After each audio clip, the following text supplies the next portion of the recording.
What's going on, y'all? It's your boy 30, man. We back with another video. If you're new, hit the subscribe button. As you can see, I got my daughter with me, y'all. This is Alani. We are out of town. I'm in Tampa. I got a special event I'm taking the kids to tonight. They have no idea. We out here going to the pool, having fun in Tampa, Florida, man. Y'all know I'm from Jacksonville, but we in Tampa. So they're going to be super excited. So I got my daughter with me right now. We're just chilling. But we got to knock out these picks. Listen, let's talk about it, right? She don't know what's going on. She's like, what's going on? He's just talking. But yesterday, we went 2-3. But that's okay. I woke up, listen, I was up 2 o'clock last night. Stop. I got it. I know we talked about it. I got it. I was up to 2 o'clock last night, locking in picks, getting everything in early. Today is going to be a good day, right? I got about, let me tell you how confident I am, right? I got about 7 picks, right? I think I got 7 picks. Y'all know normally I don't do that. But today, man, I got a new strategy. I looked at everything. I got some baseball. I got some basketball. I feel super good. And honestly, man, I feel better about the baseball than I do about the NBA, man. So I appreciate y'all tuning in. Let's get into the picks, y'all.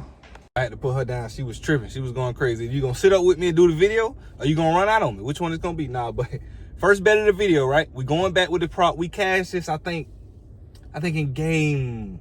No, I don't know if we cashed this or we did. I think we ran this in game 1 and we didn't cash it. I gotta go back and look. But Mike Conley under 3.5 assists, right?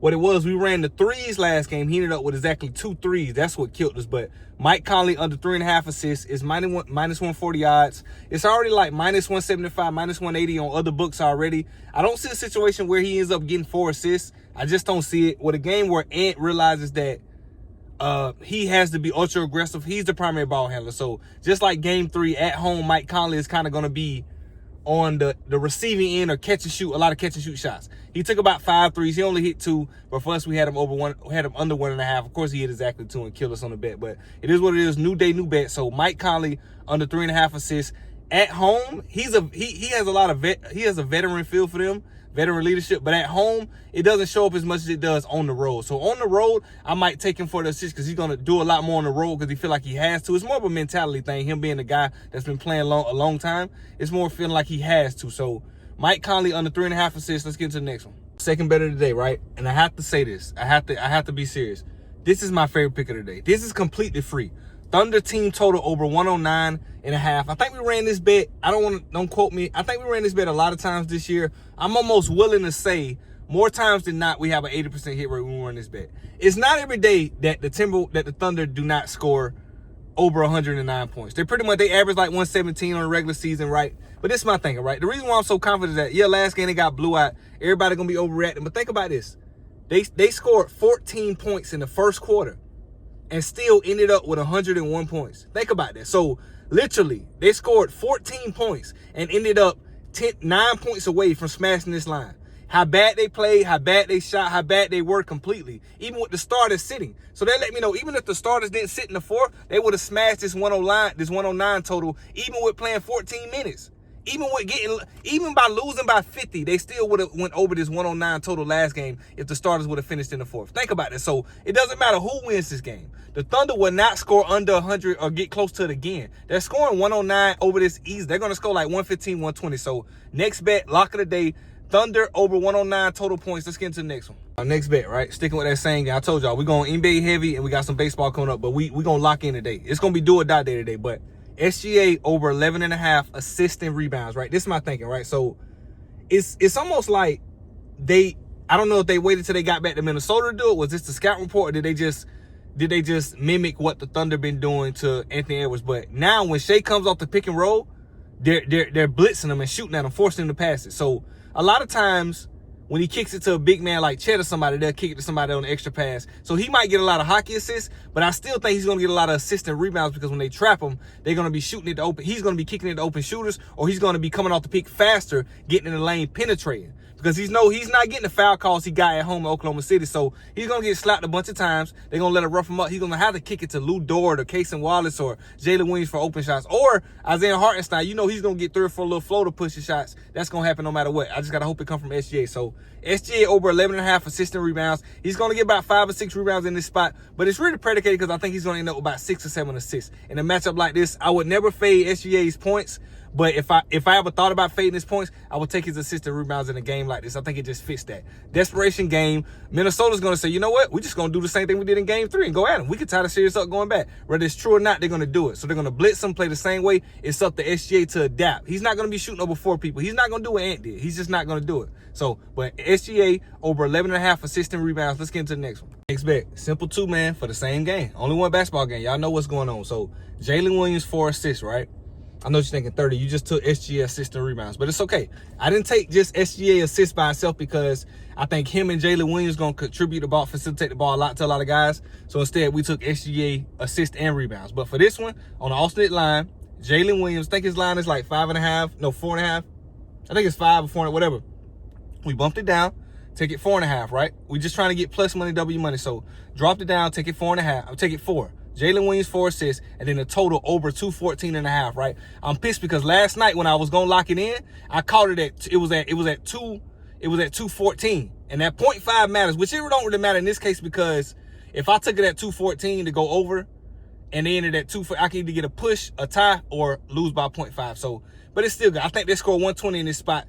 Okay, she's gonna score 120. We just need Timberwolves to put up 100, which I think they will. They're gonna be home. They're gonna be amped up. They're gonna be knocking down shots. Rookie's gonna be playing better. So.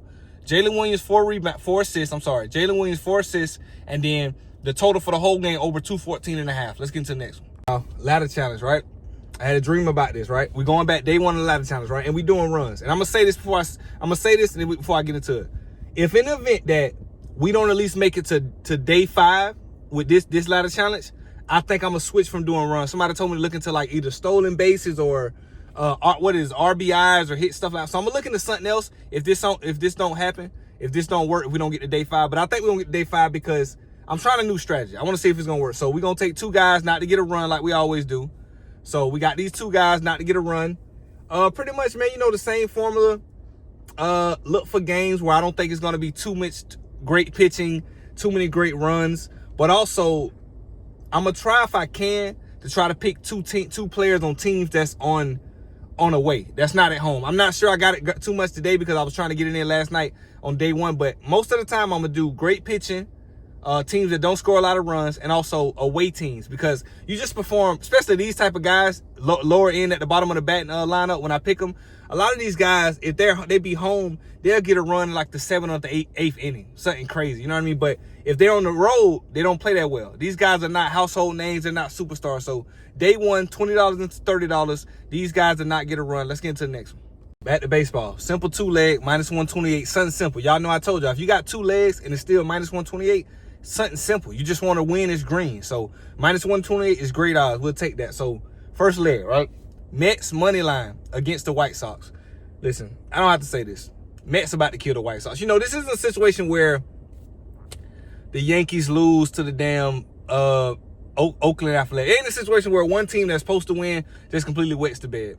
The Mets aren't like that. The Mets finna beat the hell out of the White Sox. I would have took the spread, but for parlay purposes, you know we gonna always alternate and just take the money line. I'll take the plus money, but the plus spread. But so Mets money line, that's the first leg, right? Second leg, Dodgers and Guardians over 5.5. I'm gonna give y'all a stat if you didn't know. 79% of Dodgers games in at least over 5. So I'm gonna take that every time. And also I think this game is gonna be trending upward. I think the line is at like, I think it's at 7.5 or 8. I think it's gonna be up to 8.5 before the game start. I think it's gonna be it's not 2 great pitchers. They're solid, but they're not elite pitchers by what's not by a long shot. So Mets money line first leg, second leg, Dodgers and Guardians total over 5.5 on the alternate line. Simple 2 leg. Let's get into the next one. It's better today. Jacob deGrom under 6.5 strikeouts, right? So honestly, man, when I saw this line last night, I couldn't believe because I felt like the under. I felt like the over should have been. I thought this line should have been like 5.5. So I just don't see even with him playing great, even if he plays into the 6th or the 7th inning, it won't be because he's striking people out. He can be hitting pop-ups and people that his outfielder catching fly balls and getting outs, but he's not striking out 7 people. I just don't see it. And I know I say this a lot of times. I say, oh, I don't see a scenario, and then he goes out and does it. He gets 7 in the first 4 innings. Hey, I'll just take that loss, but I don't see Jacob deGrom getting 7 strikeouts. I just don't see it. And I'm going to be completely honest with you. I don't see him getting 6. So I'm changing how I'm doing this whole thing, man. You know, a part of the element of sports betting is that we enjoy the sweat, right? I'm cool with 1 or 2 sweats, but I'm not trying to sweat. We got 7 picks today. I'm not trying to sweat 6 bets. Maybe 2 or 3 at the most in the basketball game, but I want 4 or 5 to be sweat free. The goal is to always profit. So we got 7 bets. The best case scenario is 7-0. The worst case scenario that we gonna accept is winners and sports bettors with this mentality. We want to go 5-2. I mean, we want to go 4-3. That's still low because we still profit. But Jacob deGrom under 6.5 strikeouts. I think this line should be at 5.5. I don't think he gets 6, to be completely honest with y'all, man. So these are picks for the day. I appreciate y'all tuning in. I tried to get this to y'all as fast as I could. I'm out of town with the kids and everything, man. I'm taking them to I can say it because I left the hotel room. They're gonna freak out. My son's into wrestling, so I'm taking them. If any of you guys know about wrestling, I'm taking them to WWE Monday Night Raw tonight. My son's gonna freak out, man. So I grew up loving wrestling. I kind of got away from it as I got a little older because it changed all the characters and stuff like that, the storylines, but they're going to freak out. They have no idea. So I've been taking them to restaurants and the hotel pool and going to stuff like that to have fun. But tonight, when I take them to the WWE match, they're going to lose their mind, y'all. But I appreciate y'all tuning in. I'm going to catch y'all in the comments, man. 30 out.